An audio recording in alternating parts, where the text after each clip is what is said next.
If you enjoy my Star Wars theories and you'd like to see more, make sure to click the card at the top of the screen. It will take you to my Star Wars theory playlist. And there will also be a link at the end of this video, so make sure to click that to check it out. 3, 2, 1.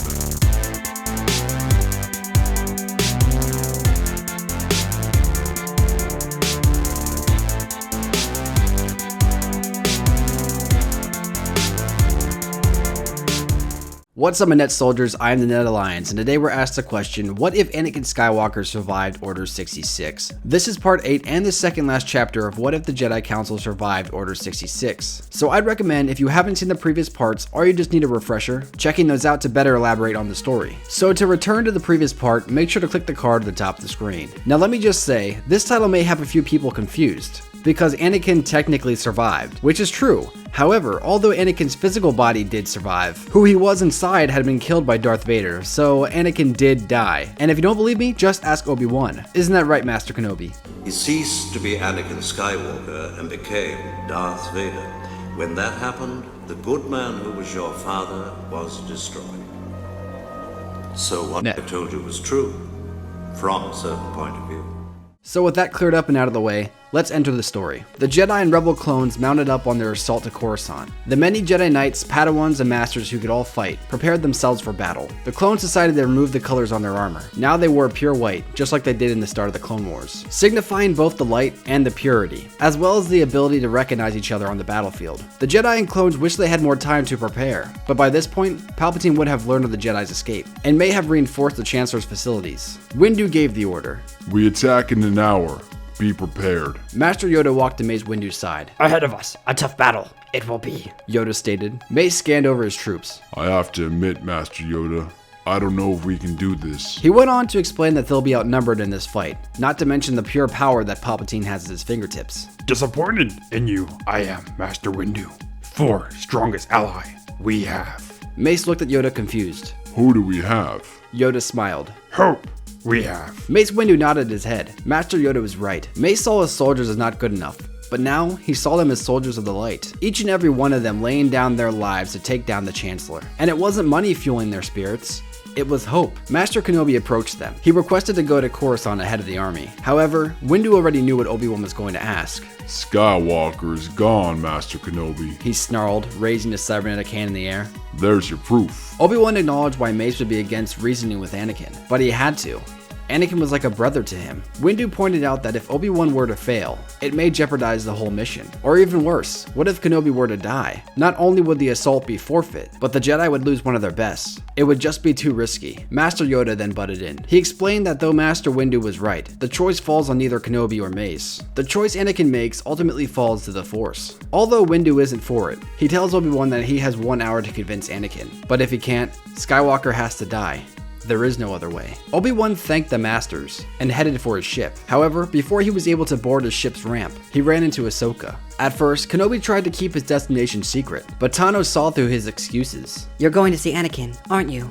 Obi-Wan finally gave in and told her the truth, and Ahsoka immediately insisted she goes with him. But Ahsoka, it may not be safe. What else is new, Master Kenobi? She said sarcastically, walking past the Jedi Master and heading onto the ramp. Kenobi was adamant about going alone, but he already knew that Ahsoka was as stubborn as her old master, so he figured, why bother? After that, both Obi-Wan and Ahsoka took off on their ship, exiting Tython's atmosphere and entering hyperspace. After some time, they arrived in the Coruscant atmosphere. It appeared to be morning, as they flew into the Senate section of the city. In the distance, Obi-Wan could see the Jedi Temple, only it wasn't as he remembered it. It seemed to be near destroyed, a massive cloud of smoke still rising from its foundation. He couldn't help but feel in some way responsible, and Ahsoka could see it in his face. She tried to comfort the Jedi, saying that although the temple is lost, they can still save Anakin. Obi-Wan could feel Anakin's presence. Thankfully, it wasn't coming from the Chancellor's office. He followed the Force and found himself at Senator Amidala's apartment. They put the ship into hover mode and hopped off onto the platform. Be ready for anything, Kenobi advised Tano. As they walked to the doors just off the platform,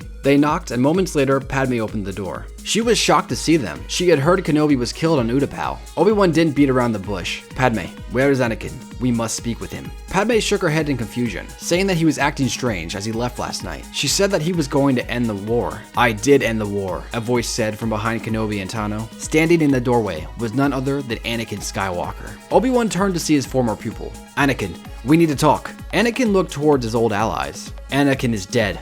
Padmé, come away from those traitors. Padmé had never seen Skywalker like this. His eyes were burning yellow like the sun. Ahsoka stood in front of Padmé, just in case things got out of hand. Obi-Wan took a few steps forward, in an attempt to reason with Anakin. Anakin, stop this. We are your friends. The Jedi have betrayed the Republic, and so, they must pay, Anakin declared. Ahsoka tried to talk some sense into her former master, but it was to no avail. Anakin, please, Kenobi pleaded. Skywalker ignited his lightsaber. For the last time, Anakin Skywalker is dead! Darth Vader leaped at Obi-Wan, who barely managed to ignite his own lightsaber in time, blocking the attack. The two warriors began to battle as Ahsoka took Padmé into the other room. You need to stay here. Tano commanded the senator. However, before Ahsoka could leave, Amidala grabbed her arm. She asked her what happened to Anakin. Ahsoka took a deep breath, and with a sorrowful exhale, she said, He's turned to the dark side. She went on to explain that Palpatine was the Sith Lord, and he has been manipulating Anakin and using him as his own Sith apprentice. Padmé couldn't believe what she was hearing, but she soon put the whole situation together. You're going to kill him, aren't you? Ahsoka looked back towards the ground. She explained that Obi-Wan and her planned on just talking to Anakin, not actually fighting him. But that's the thing about the Sith. There is no talking to them. A tear ran down the senator's cheek as Ahsoka put two and two together. She looked at Padmé's pregnant belly, then back at her face. Anakin's the father, isn't he?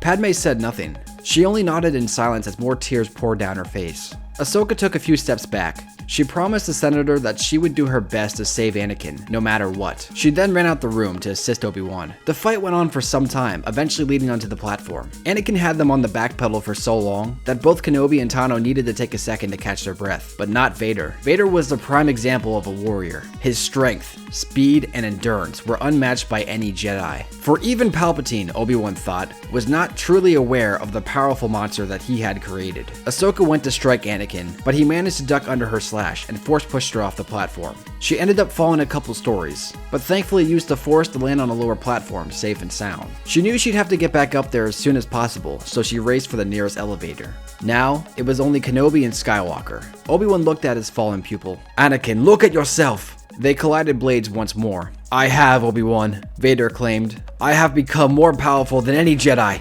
even you. Just then, Anakin managed to disarm the tired Kenobi and kicked him to the ground. He held his blade to the Jedi's neck, then lifted the saber above his head. This is the end for you, my master. But before Skywalker was able to slay Kenobi, Padmé jumped in front of his blade. Anakin, stop this, please. She said, tears still rushing down her face. What would your mother think? It was then Anakin finally felt the full impact of what he's done. Images of his mother flashed through his head. Padmé, I have to save you, Padmé. Padmé moved in slow and put her arms around her husband. I'm here with you, Anakin, and our child will be here soon too. She looked back at Obi-Wan, who was slowly regaining his strength. Obi-Wan and Ahsoka are here with you too.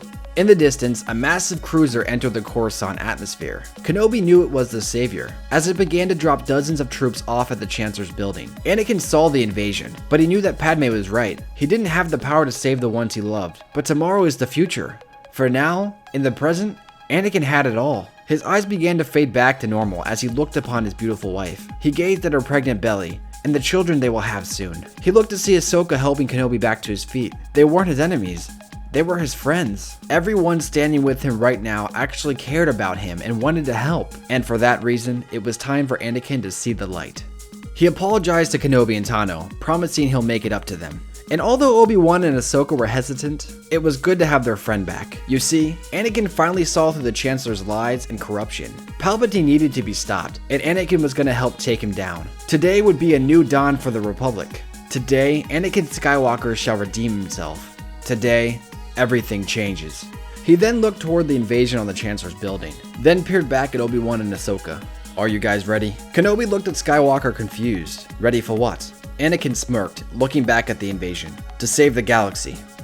And that's the end of part 8 of What If the Jedi Council Survived Order 66. Make sure to like and subscribe for the final part in the saga, and we'll see you tomorrow. Peace.